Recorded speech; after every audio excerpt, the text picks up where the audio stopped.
Good evening and welcome to your favorite Friday show, Beyond the Deal. Today we will talk about the three scariest letters in real estate, HOA.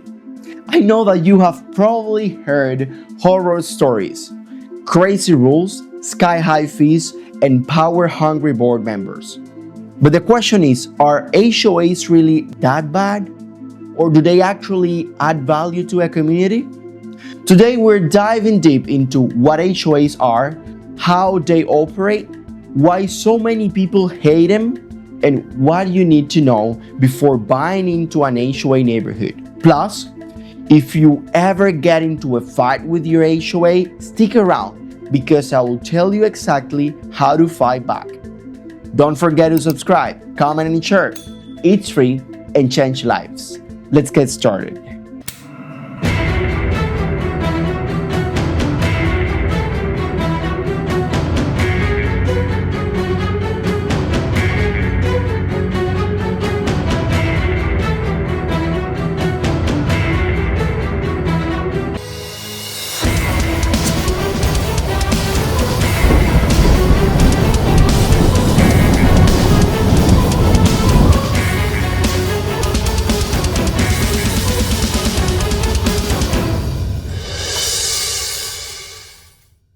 Alright, so first things first. What does HOA stand for? HOA stands for Homeowners Association. It's basically a governing body for a community, run by a board of directors, who are usually homeowners in the neighborhood. What's their job? Well, to enforce rules, maintain common areas, and supposedly protect property values. Sounds simple, right? But here's the thing, HOAs have a lot of power. They can control everything from the color of your house to whether or not you can park a truck in your driveway. And they can fine you if you don't follow the rules. Some even have the power to foreclose on your home if you don't pay your dues. Yeah, wild.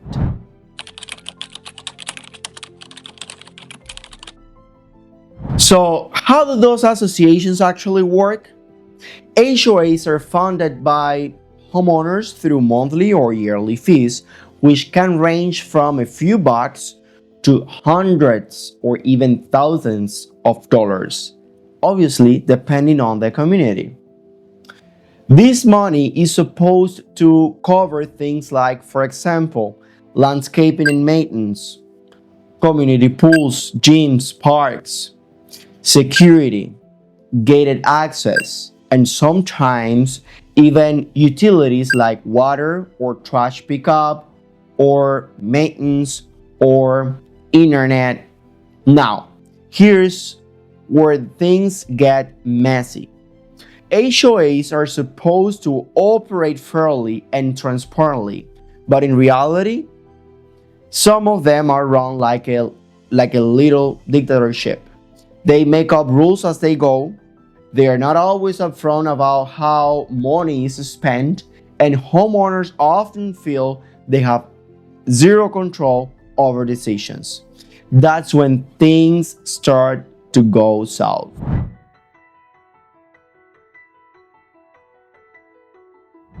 Now, let's get into the juicy part. Why do so many people despise HOAs? Here's the truth.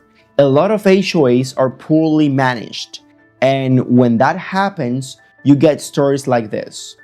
A homeowner gets fined $100 per day because their grass is too brown in the middle of a draft. Someone paints their front door the grown shade of blue and gets a violation letter. A retired couple gets a lien on their house because they accidentally missed an HOA payment. And the worst part is that some HOAs abuse their power. They can slap homeowners with ridiculous fines, increase fees without warning, and make changes that benefit them, not the entire community. That's why so many people hesitate before buying a home in an HOA community.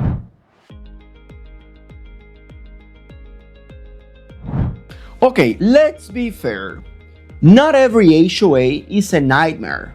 There are actually some solid advantages to living in an HOA community.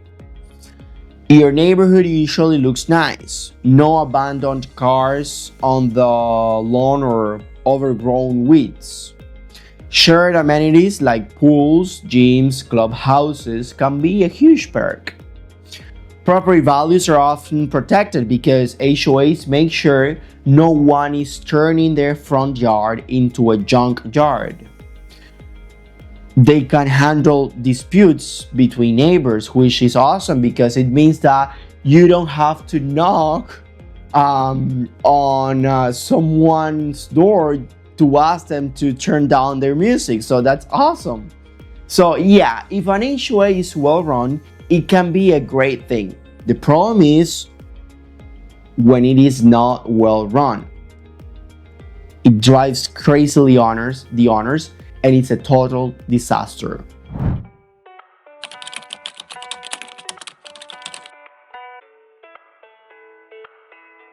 Alright, so let's think that you are thinking about buying or a home or a condo in an HOA community, right?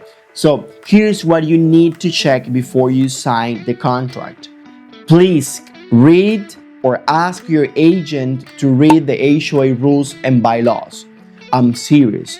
Look at their restrictions on pets, parking, renovations, and renting options. You don't want surprises later, and especially if you're planning to have that property as an investment option in the near future or in the present. Check the HOA fees. Can they increase them anytime? Are there any special assessment planned for the near future that could cost you thousands? Talk to current homeowners. Are they happy or not? Do they have issues with the HOA board? Look at the HOA financials. If an HOA is broke or mismanaging money, you could be stuck paying for it later. Trust me, this is the stuff no one tells you until it's too late, and you don't want that to happen to you.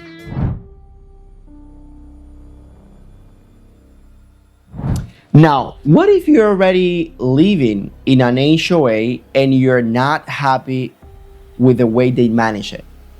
Here is how you can push back. Number one, know your rights. Every HOA is governed by state laws. So look up your state's HOA regulations. Go to HOA meetings. Most homeowners never show up, and that's why the board does whatever they want. Get your neighbors involved. If enough people complain about a rule or fee increase, you can fight back. Report them. If an HOA is acting shady, you can report them to your state's HOA regulatory agency, in this case, the DVPR. But please have evidence. Take legal action. If they are violating your rights, a lawyer may be your best bet. And if you're really fed up, you can run for the board and start changing things from the inside. That's actually the smartest way to proceed.